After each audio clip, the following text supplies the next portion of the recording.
Okey, kali ini kita lihat pula dari segi data analisis selepas kita buat masukkan transaksi-transaksi.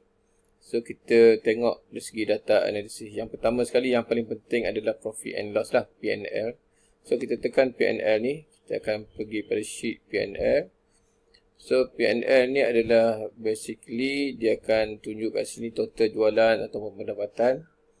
Dan juga kita boleh key in pendapatan-pendapatan lain di sini. And then apa perbelanjaan-perbelanjaan yang telah dilakukan. Dan bawah sekali adalah untung bersih. So format ni adalah hampir adalah sama menyamai format P&L lembaga hasil lah.